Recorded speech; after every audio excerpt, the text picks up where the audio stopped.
Hey, Queen. Girl, you have done it again. Constantly raising the bar for us all and doing it flawlessly. Oh, snap! Girl, you make me so proud. Hey everyone, quick announcement before the video. I just did a collab on a SpongeBob Christmas Theory video with Pregnancy Mustard on his channel. We go through the stop motion special to determine if Jerktonium is real or if it was all just a placebo effect. Go check it out after you watch this video. Link in the description. Merry Christmas, everybody. I don't know about you, but growing up, the Disney Channel Christmas episodes were some of my favorite specials to watch around the holidays. Even today, I still put them on as a nostalgic guilty pleasure. So this year, I thought it'd be fun to go over some of my favorites from childhood to see which ones hold up, and which ones maybe should have been left in the past. Let's not waste any more time and kick things off with something sweet. Get it? Get it? Mr. Mosby is hosting a tree lighting ceremony when London tells him to wrap it up so she can get back to jail baiting Jeff Bezos. Arwen lights up the Tipton Tannenbaum with a gesture I'm sure nobody will take out of context. Cody fiddles with the lights and ends up knocking out all the power in the greater Boston area. Nobody let this brat anywhere near Texas. The Martin twins are planning to spend Christmas with their dad, while their mom is off to Mexico to get her salad tossed, fiesta style. Mr. Martin greets his ex-wife with a slap on the ass, courtesy of Jack Frost. Carrie gets him back with a second snowball, which I can only assume she pulled out of her ice-cold ass. The Tipton staff are picking names for Secret Santa, because there's no better way to spend Christmas Eve than getting a $5 gift card from the guy who stole your yogurt from the employee fridge. Maddie complains her family is too broke to get her any good gifts. Do you know what they gave me last Christmas? A flashlight.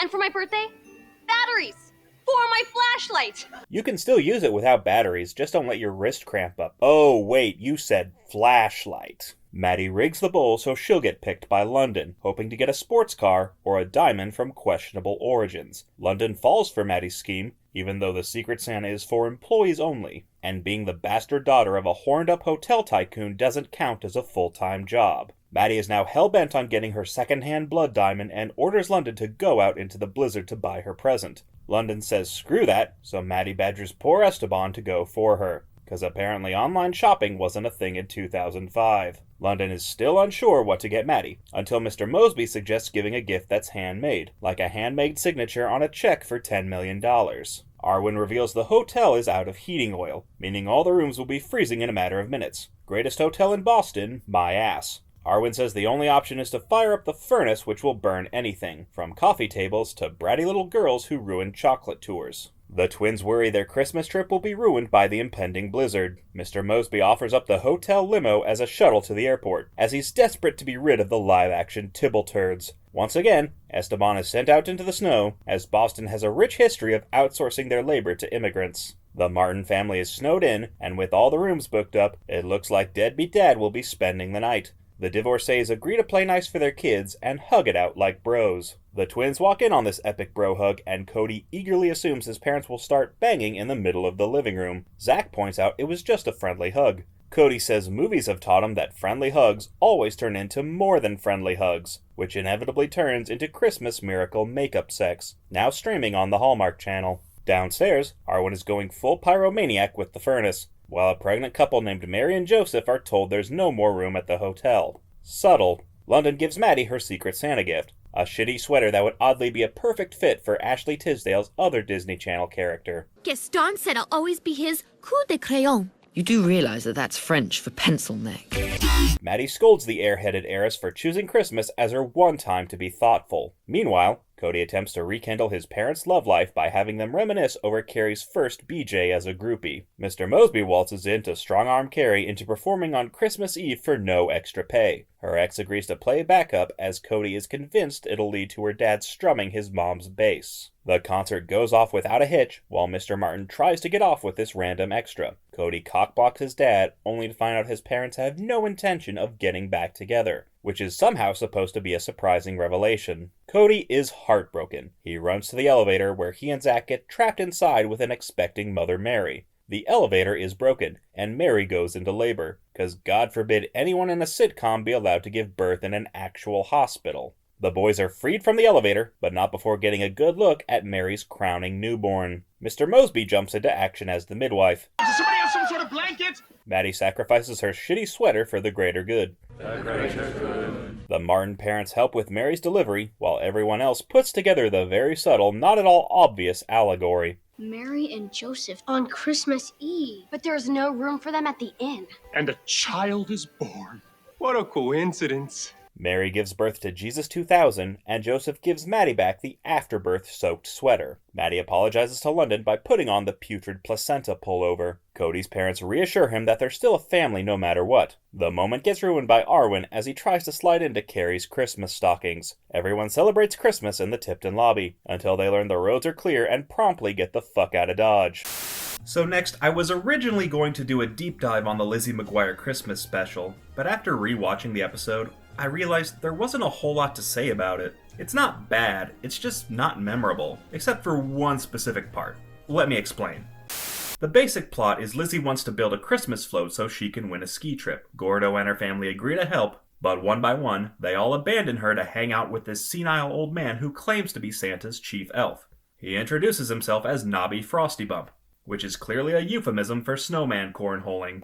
Nobby starts gradually taking over Lizzie's life, as her family even asks him to move in after the pipes burst at his retirement home. Quick side note, this man was the first person to ever win a Grammy for Best Comedy Album in 1959, and now he's on Lizzie McGuire. That's a career win in my book. With nobody left to help her build, Lizzie pretty much gives up, especially when she learns rich bitch Kate spent $6,000 on her parade float, because only a really cool kid would spend $6,000 on a parade float. How much was the ski trip again? Lizzie then has a balls-to-the-wall fever dream where the cast speedruns through 5 different Christmas specials in 2 minutes. Having learned the true meaning of Christmas or whatever, Lizzie ditches her float to help her family lay pipe with Nobby. They finish the job only to find Nobby has mysteriously vanished. Oh, no wait, he's right there. The next day, the McGuires go to the parade, where they find out the mall Santa from earlier was actually Steven Tyler all along. And if you think I'm going to play a single second of audio from this song, dream on. Ironically, this is only the second strangest Christmas special to end with a Steven Tyler cameo. If I had a nickel for every... I've already done this joke. So while I wasn't too fond of Lizzie McGuire's Christmas episode, this next special is my absolute favorite. If you grew up in the early 2000s, you know That's So Raven goes hard. This is arguably the best sitcom Disney Channel has ever made, and easily has the most entertaining Christmas special. The only thing is, I noticed something on this rewatch that I hadn't picked up on before. In this episode, Raven is a big fat jerk. I'm not exaggerating, you'll see what I mean in a sec. While this is still my favorite Disney Channel Christmas special, this might be the worst episode of That's So Raven. See for yourself. The Baxter family is going caroling when Raven gets a vision of a necklace her mom bought her for Christmas. Instead of waiting 4 days to open her gifts, Raven pretends to be sick so she can sneak a peek, leaving her parents to go caroling with a tone-deaf Corey, who had perfect pitch 30 seconds ago. Deck falls with boughs of holly, fa la la la la la la la. Raven opens her gift and then promptly puts it back under the tree. Just kidding. She wears it to school the next day because it's the perfect accessory for her outfit. Girl, bye. Even her friends call her out for her reckless gift theft. It's jewelry. I'm a guy which adds up to I don't care, says the guy with a Cuban link chain. Raven keeps a watchful eye on her necklace all day. Just kidding again. She lets Chelsea wear it for the rest of the day. The trio rush to class to evade the wrath of Mr. Petrocelli, the horrible history teacher who spends his time terrorizing students with his Terminator vision and rusty neck to boot. In class, Petrocelli tells his students he'll be gone the next day, while he plays the studio audience like a fiddle.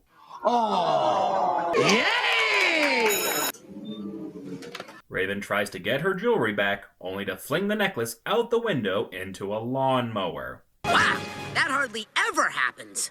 The trio call every jewelry store in town to find a replacement, because again, online shopping clearly wasn't a thing in the early 2000s. They find a replacement, but it's only available to pick up during school hours. The trio decide to ditch school the next day to get the necklace. The three sneak out of class and head to the mall, where they successfully snag the replacement locket. Raven insists they cap off their holiday heist with a picture from Santa. Merry Christmas! Surprise, surprise, it turns out the nefarious neckcracker took time off his shitty-paying job to work another shitty-paying job. The trio try to sneak off until Eddie gives them away like a dumbass. Right back at you, Mr. Petrocelli. He chases the kids around the mall, changing his phasers from stun to kill. Raven makes her escape and returns home with the necklace, presumably leaving Chelsea and Eddie for dead. She pats herself on the back until she gets a vision of Petrocelli showing her parents the photo she took with Santa. Gee, if only someone hadn't insisted on creating physical evidence of their tumultuous truancy. Raven goes back to the mall with her parents to destroy the photo. She sneaks away from her family and dresses up as Santa to steal the picture. No wonder it takes 8 reindeer to pull this dude. Raven's plan is a success, until she gets cornered by Petrocelli. Raven tries to save her own ass by claiming she did all of this to avoid ruining her family's Christmas, only to realize she hasn't ruined anybody's Christmas except her own. Raven apologizes to Petrocelli, who turns out to be the King of Christmas himself. Santa uses his powers to give Raven a second chance by sending her back in time before she opened the necklace. And we never see Mr. Petrocelli again after this episode, because Mr. Petrocelli was never real. He was actually a robot created by Leon Carosi to get revenge on Zach Morris for running his beachside resort into the ground, as well as running a train on his daughter. He spent years building a Terminator that looks exactly like him, and then programmed it to be a teacher at Bayside High School, the same school attended by the bleach blonde spawn of Satan. Having failed to exterminate Zach Morris, the Petrocelli bot became a full-time teacher to fuel his bloodlust for bratty teenagers. So this holiday season, don't go overboard with the decorations, lest you cause a citywide blackout. If you're going on vacation, try not to leave the day right before Christmas, unless you like having your plans canceled at the last minute. Don't try to rig Secret Santa in your favor, as it'll inevitably blow up in your face. If your parents are divorced, don't assume they'll get back together just because you believe everything you see on the Hallmark Channel. Don't spend $6,000 on a parade float when you could just as easily pay for your own ski trip. If you're going to sneak a peek at your gifts, don't take them to school lest they get ruined through wacky shenanigans. Don't ditch school to fix your fuck up when online shopping can do 90% of the work for you. But if you do, don't insist on taking pictures of your literal crime. And if you're a pregnant woman in a sitcom, avoid elevators like the plague. Thanks for watching, everyone. Please like and subscribe, and leave a comment on what I should cover next. Let me know what your favorite holiday special is. Go check out the SpongeBob Theory collab I did with Pregnancy Mustard, where we determine if Bikini Bottom was actually infected with jerktonium, or if it was all just a placebo effect. Link in the description. Merry Christmas, you filthy animals, and a Happy New Year.